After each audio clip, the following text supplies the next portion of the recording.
하지만 외교라는 것은 그 정책이 가져올 다면적 효과에 대한 고려가 필수적이며, 따라서 국제 정치에 있어서의 프루던스, 이 신중함을 유지하는 것은 매우 중요합니다.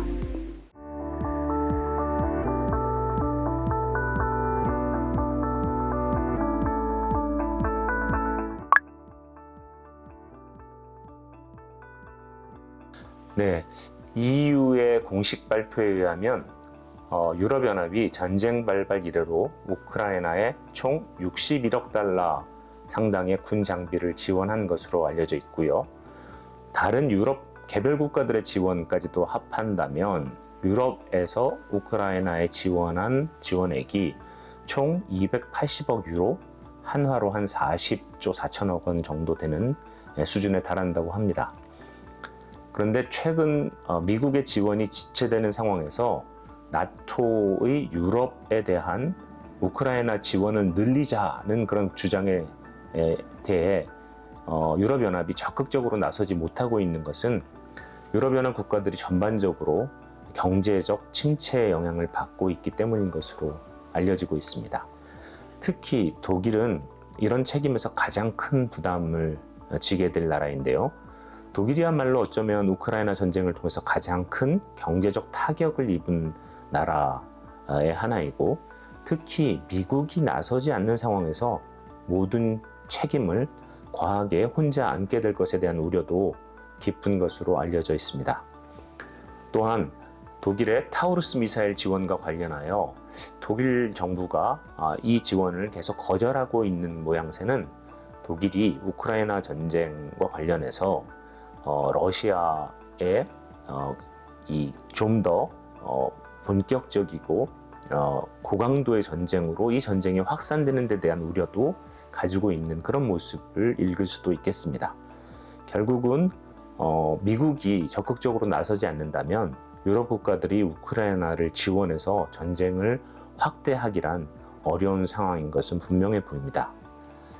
말씀드린 것처럼 미국의 지원 패키지가 곧 실행되는 상황이 이루어지고 가고 있기 때문에 유럽은 이제 다시 그에 맞추어서 우크라이나에 대한 지원을 확대할 것으로 예상해 볼 수 있겠는데요. 문제는 이런 미국과 유럽의 지원이 우크라이나로 하여금 러시아를 완전히 압도하고 승리하게 만들 만큼 그런 수준에까지 도달하기는 쉽지 않다라는 점입니다. 결국은 이는 러시아의 약화를 위한 서방의 노력이 우크라이나를 활용하고 있는 모양새로 비춰질 수밖에 없으며, 따라서 우크라이나는 이 과정에서 큰 희생을 가장 많이 감내할 수밖에 없는 그런 상황을 계속 겪게 될 것이라고 하는 굉장히 아픈 그런 전망을 해볼 수밖에 없겠습니다. 네, 최근에 한국의 일부 언론을 중심으로 한국이 러시아에 대해서 강경한 외교를 펼쳐야 한다라고 하는 주문이 자주 지상에 보도되고 있고요. 또 우크라이나에 대해서 더욱 적극적인 지원을 실행하자라고 하는 그런 요청도 심심치 않게 들리고 있습니다. 하지만 외교라는 것은 그 정책이 가져올 다면적 효과에 대한 고려가 필수적이며, 따라서 국제 정치에 있어서의 프루던스, 이 신중함을 유지하는 것은 매우 중요합니다. 특히 한국처럼 지정학적 중간국, 즉 강대국 경쟁에 끼어 있는 그런 지정학적 단층 대상에 위치한 국가들일수록 자신의 균형점에 의거한 노선을 선택하고 그 비율을 배분하는 데 있어서 대단히 신중해야 한다고 생각합니다. 당연히 전쟁에 고통당하고 있는 우크라이나를 우리 정부가 나서서 도와야 한다는 점에는 이론이 없겠습니다. 하지만 그것이 어떤 수준이 우리에게 적정한가를 판단하고 그것을 유지하는 것은 매우 중요합니다. 한국의 현재까지 우크라이나에 대한 지원 정책은 인도적인 지원, 그리고 방어적 장비의 지원에 집중되어 있었습니다.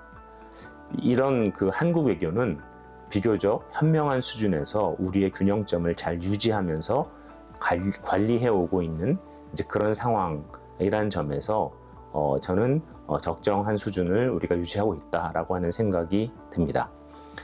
물론 미국의 요청에 의해서 모자란 미국의 포탄을 공급했다라는 것, 그것이 간접적으로 우크라이나에 지원되어졌다는 점이 우리가 우크라이나에 대한 직접적인 공격형 무기를 지원했다는 사실로 등치되어져서는 안 된다고 생각합니다. 우리는 미국의 필요에 따라서 동맹의 요구에 부응하는 차원으로 이러한 행동을 취한 것이고요. 우크라이나에 직접적인 공격형 무기를 지원하지 않았다는 입장을 분명히 할 필요가 있습니다. 따라서 한국의 외교적인 신중한 태도는 계속 견지될 필요가 있다라고 하는 생각을 하게 됩니다. 또 다른 측면에서 우크라이나 전후 재건 사업과 관련되어져서 우리가 우크라이나에 대한 지원을 적극적으로 해나가서 전후 복구 사업에 참여할 수 있는 기회를 얻어야 한다라는 주장도 만만치 않은데요. 이 또한 신중히 접근해야 될 사안이라고 생각됩니다. 전쟁의 결과와 향방이 아직 완전히 결론이 나지 않은 상황에서 섣불리 입장을 정리하는 데에는 좀 더 신중할 필요가 있고요. 우크라이나의 어려운 재정을 지원하고 우호적 지지를 계속하는 것은 지속해야 하겠지만 그 수준을 잘 관리하고 우리가 어느 한판에 서는 것 같은 입장을 취하는 것은 우리 외교에 큰 도움이 되지 않을 가능성도 있습니다. 즉 우크라이나에 대한 인도적 지원 그리고 지지 이런 것들을 유지하되 동시에 러시아에 대한 관리도 필요하다 이런 생각이 듭니다. 그동안 한국 외교가 우크라이나를 지지하는 데 있어서는 적정한 수준에서 잘 해왔다면 러시아를 관리하는 차원에서는 우리가 좀 모자랐던 것이 아닌가 하는 생각을 해봅니다. 그 결과 러시아와 북한의 밀착을 막아내지 못한 것이죠. 이런 러시아와 북한의 협력이 고도의 군사적인 협력의 단계로까지 가는 것은 우리가 막아야 한다라고 생각을 합니다. 이처럼 외교의 다면적 효과에 대한 이해와 신중한 접근을 우리가 잘 명심하면서 한국 외교의 균형적인 자세를 견지하는 것이 중요하다. 이렇게 말씀드릴 수 있겠습니다.